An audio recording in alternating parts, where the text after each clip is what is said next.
देवशयनी एकादशी आषाढ़ माह के शुक्ल पक्ष की एकादशी को देवशयनी या हरिशयनी एकादशी कहते हैं।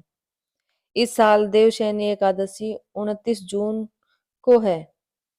इस दिन श्री हरि विष्णु जी की पूजा करने से कई गुना अधिक फल की प्राप्ति होती है। देवशयनी एकादशी के दिन ही जगत के पालनहार भगवान विष्णु को निद्रा काल शुरू हो जाता है, यानी इसी दिन से चातुर्मास की शुरुआत होती है। चतुर्मास शुरू होने के सारे शुभ और मांगलिक कार्यों पर रोक लग जाती है। 5 माह का होगा चतुर्मास। देवशयनी एकादशी से 4 माह तक भगवान विष्णु देवोत्थनी एकादशी तक के लिए योग निद्रा में चले जाएंगे। फिर वे देव उठनी एकादशी को योग निद्रा से बाहर आएंगे। तब चतुर्मास का समापन होगा। देव उठनी एकादशी 23 नवंबर को है।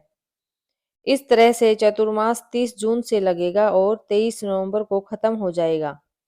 इस बार श्रावण पुरुषोत्तम मास अधिक होने की वजह से 2 माह तक है, इसलिए चतुर्मास की अवधि 5 माह होगा। इस दौरान सभी मांगलिक कार्य बंद रहेंगे। हिंदू धर्म में चतुर्मास का बहुत अधिक महत्व माना जाता है।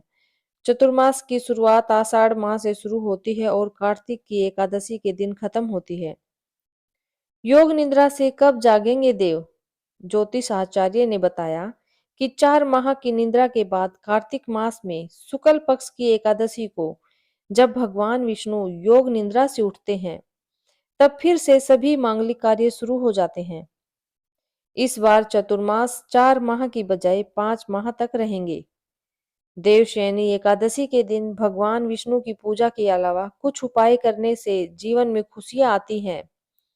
धार्मिक मान्यताओं के अनुसार देवशयनी एकादशी से देवोत्थान एकादशी तक भगवान विष्णु क्षीर सागर में शेषनाग पर विश्राम करते हैं।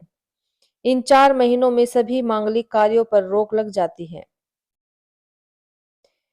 इस दौरान मुंडन, उपनयन, संस्कार, विवाह इत्यादि जैसे महत्वपूर्ण मांगलिक कार्य रोक दिए जाते हैं। मान्यता है कि भगवान विष्णु के शयन काल में मांगलिक कार्य करने से व्यक्ति को उनका आशीर्वाद प्राप्त नहीं होता, जिस वजह से विघ्न उत्पन्न होने का खतरा बना रहता है। हर साल चतुर्मास सामान्य रूप से 4 महीने का होता है, लेकिन इस साल अधिक मास होने के कारण चतुर्मास 5 महीने का होगा, यानी कि इस दिन भगवान विष्णु पूरे 5 महीने के लिए योग निद्रा में चले जाएंगे और फिर इसके बाद कार्तिक मास के शुक्ल पक्ष की एकादशी तिथि यानी कि देवउठनी एकादशी के दिन योग निद्रा से जागेंगे। देवशयनी एकादशी का महत्व। ज्योतिष आचार्य ने बताया कि देवशयनी एकादशी का विशेष महत्व होता है। देवशयनी एकादशी भगवान विष्णु के आराम का समय है, यानी एक दिन से भगवान विष्णु 4 महीने के लिए शयन करने के लिए चले जाते हैं।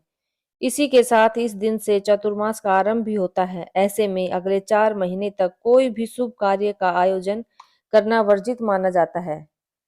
हर साल चतुर्मास सामान्य रूप से 4 महीने का होता है, लेकिन इस साल अधिक मास होने के कारण चतुर्मास 5 महीने का होगा, यानी कि इस दिन भगवान विष्णु पूरे 5 महीने के लिए योग निद्रा में चले जाएंगे और फिर इसके बाद कार्तिक मास के शुक्ल पक्ष की एकादशी तिथि यानी कि देवउठनी एकादशी के दिन योग निद्रा से जागेंगे। देवशयनी एकादशी का महत्व। देवशयनी एकादशी पूजा पंचांग के अनुसार आषाढ़ मास के शुक्ल पक्ष की एकादशी तिथि का शुभारंभ 29 जून सुबह 3:18 पर होगा और इस तिथि का समापन 30 जून सुबह 2:42 पर हो जाएगा। पूजा तिथि के अनुसार देवशयनी एकादशी व्रत गुरुवार 29 जून को रखा जाएगा। इस विशेष दिन पर रवि योग का निर्माण हो रहा है, जो सुबह 5:26 से दोपहर 4:30 तक रहेगा। भगवान शिव करेंगे सृष्टि संचालन। धार्मिक मान्यताओं के अनुसार भगवान विष्णु के विश्राम करने से सृष्टि का संचालन भगवान शिव करते हैं। इस दौरान सभी तरह के एक धार्मिक अनुष्ठान किए जाते हैं, बस विवाह समेत अन्य मांगलिक कार्य नहीं होते। इस दौरान भगवान का अधिक से अधिक ध्यान करना चाहिए। 5 महीने नहीं बजेगी शहनाई। ज्योतिष आचार्य जी बताते हैं कि चतुर्मास का हिंदू धर्म में विशेष महत्व है। हिंदू पंचांग के अनुसार चतुर्मास आषाढ़ मास के शुक्ल पक्ष की एकादशी से शुरू होकर कार्तिक मास की शुक्ल पक्ष की एकादशी तिथि तक रहता है। इस साल चतुर्मास 29 जून से शुरू होगा। इस दिन देवशनी एकादशी भी है। 23 नवंबर को देवोत्थान एकादशी है। कहा जाता है कि इस दिन से भगवान विष्णु विश्राम काल पूरा करने के बाद क्षीर सागर से निकलकर सृष्टि का संचालन करते हैं। देवशयनी और देवउठनी एकादशी। इस साल 29 जून को देवशयनी एकादशी और 23 नवंबर को देवउठनी एकादशी रहेगी। इसलिए चतुर्मास 148 दिनों का रहेगा। इन दिनों में भगवान विष्णु का योग निद्रा में रहेंगे। पौराणिक मान्यताओं के मुताबिक इस अवधि में सृष्टि को संभालने और कामकाज संचालन का जिम्मा भगवान भोलेनाथ के पास रहेगा।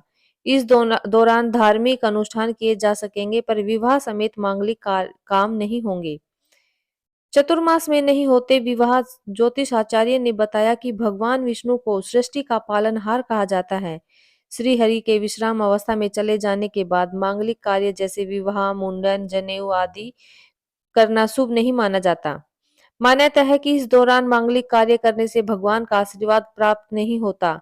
शुभ कार्यों में देवी देवताओं का आह्वान किया जाता है। भगवान विष्णु योग निद्रा में होते हैं, इसलिए वह मांगलिक कार्यों में उपस्थित नहीं हो पाते, जिसके कारण इन महीनों में मांगलिक कार्यों पर रोक होती है। श्री हरि।